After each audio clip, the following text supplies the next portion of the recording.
Welcome to the Build with Boundaries podcast.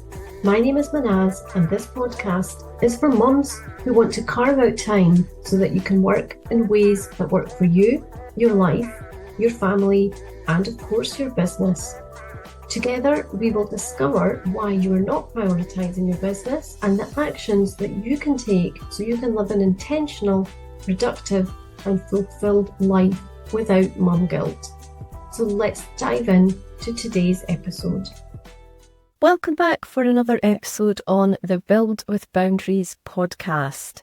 I hope you are enjoying this series, and I would love to share today with you something that I've been thinking about, and particularly for myself, going back to my own journey. It's something that's definitely resonated, and I'm hoping that it will help you as well wherever you are.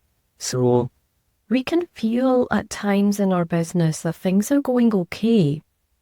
You know, we have clients, we have whatever we're doing, you know, there is cash flow coming in. We're running a business, right? It's not a hobby.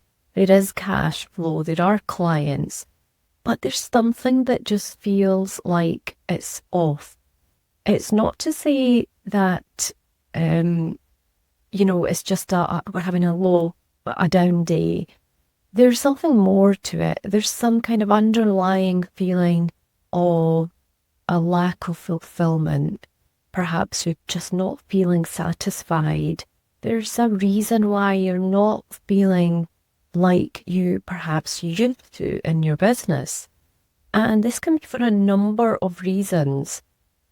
And I think it's very easy for us to just assume that A, it's something else that's going on in our life, and B, that we just ignore it and it will get better. We just sort of wish that away and just keep going. But what can also be happening is that because these feelings are there and we are not dealing with them, without even realizing it, we can be blaming ourselves because we actually feel bad for feeling bad. Like everything's working. Why am I not feeling happy? So I should be feeling happy.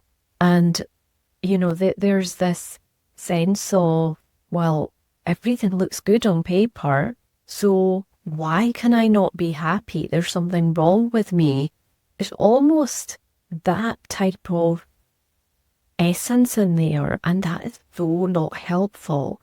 And it's something that you might not be fully aware of. So I'd love to draw that attention to perhaps some of those thoughts that you might have had. And, if things are looking okay on the outside, but they're not on the inside, then it's actually an opportunity for us to dig into why that is.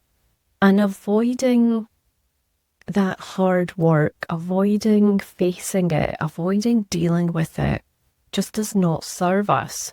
So, it might be in the form of, this is something that you have been wanting to do always, and at a certain point, wherever you are in your business journey, like you feel this pressure that you should be okay with everything, right? You have more time to work on your business. You have the clients, you have people coming to you. You might be getting referrals. You might, things might be looking very good in so many ways, but there's just something that doesn't feel right and you can't put your finger on it. And this is something that we can, if we're trying to deal with it, we need to look at it objectively and try and understand why that is, because, we just can't do anything until we understand, right? And it could be that there's a particular service you're offering. Maybe it's like the whole business, the way that it is now and where you are in your life. It's a great business and it works. But you need fulfillment that looks slightly different, and you've evolved, you've adapted, you have changed over the years, yet your business either looks very much the same, or the changes that it has gone through are not exactly where you need them to be. So it's not about blame at all. It's maybe something inside of you that you haven't been able to vocalize and understand what you truly, truly want, what your desire is for your business. And I think this can be hard when you are looking at everything with such emotions and this attachment to your business, because, after all, it feels like it's part of you. It feels like it's something that you have been on this incredibly personal journey to get to where you are. So you can't just turn the tap off and say, this isn't working. That is so hard to do. But what I invite you to do is to ask yourself why you're feeling this way. Is it because of certain circumstances that are in your life? Is it that you actually need something to change in your business, but perhaps you just don't know what? And perhaps there is some kind of clash with the type of people you're working with. There's a reason why you're not feeling that joy day to day. And so what can you uncover? Like taking some time to reflect on that. Because sometimes it's almost right in front of us, but we just cannot see it until somebody points it out to us. And this is incredibly true for a lot of things regarding ourselves, especially things that are personal, like things that make us who we are, because we don't see ourselves for who we truly are.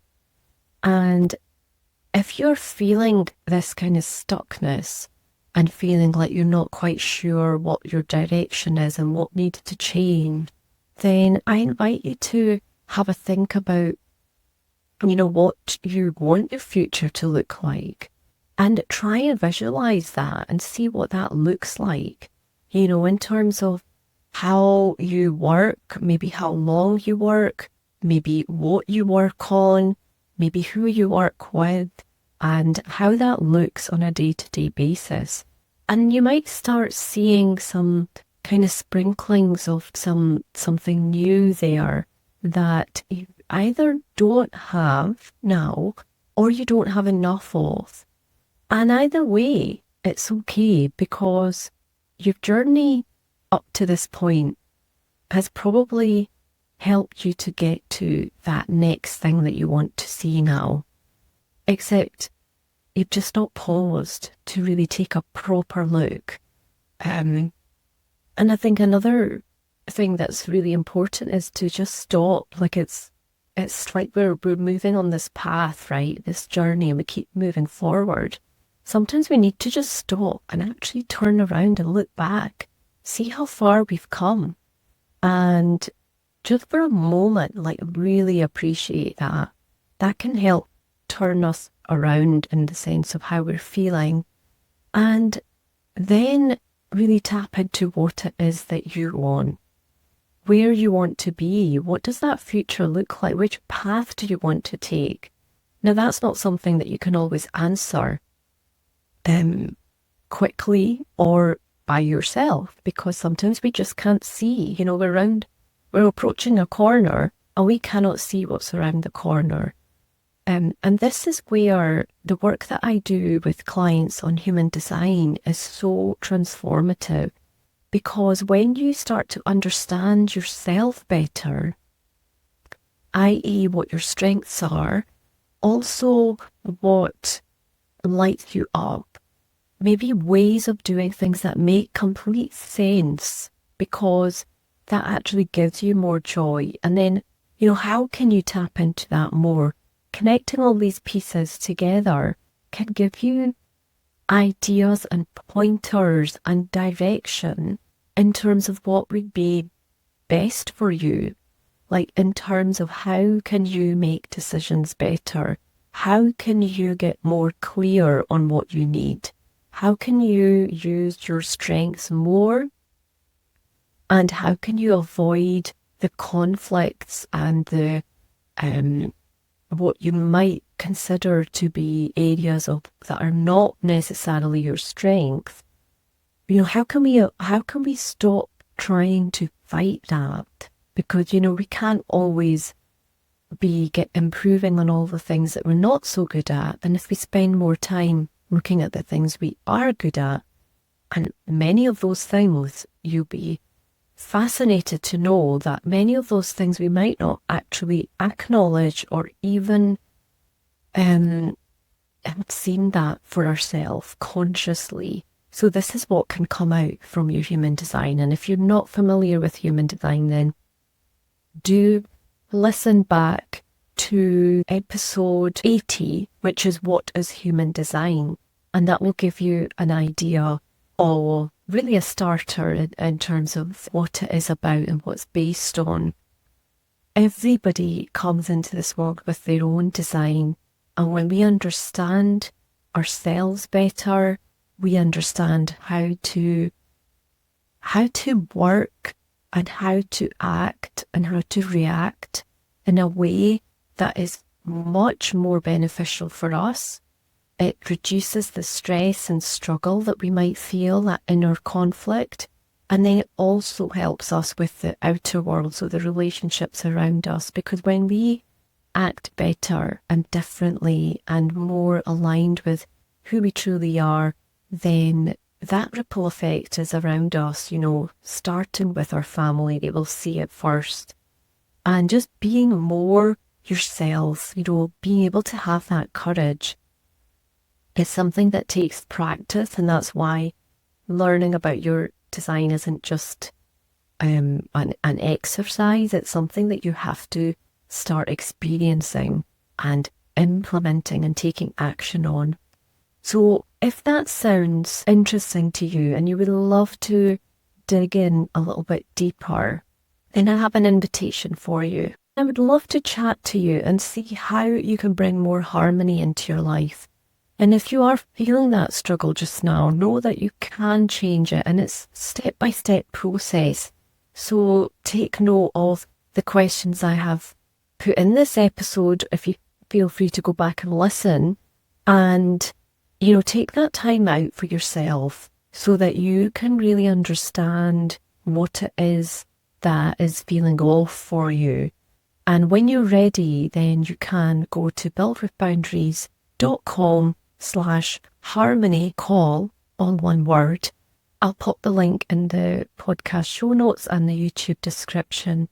And you can book in a free, no obligation call where I can look at your life from an objective point of view and really help you, no matter what happens in the call, what you discuss with me, you will walk away with some better idea of how you can bring more harmony into your life. So this is not about selling you a course or program or anything like that. This is really about you, and only if you are interested to speak about that, then we will have that conversation. But I think it's so important to get more awareness around where you are and where it is that you're wanting to go, because without that information we just don't have the coordinates for our sat nav, and we cannot direct ourselves to the right place, and we need to hold that vision and be very clear on it. So I hope this episode has been helpful. If you are interested to find out more about the work that I do, then you can go to buildwithboundaries.com and have a look at the free resources I have. I've got a series there, Values Meets Boundaries, which is just 3 short episodes that will be very helpful if you are feeling like you're not quite sure what your values are, you're not sure what your boundaries are, and you're not really sure how that connects, and if it is even appropriate for you to be thinking about those things. So until next time, take care and good luck with that piece of homework. I hope you get some clarity on really understanding what's going on for you starting today.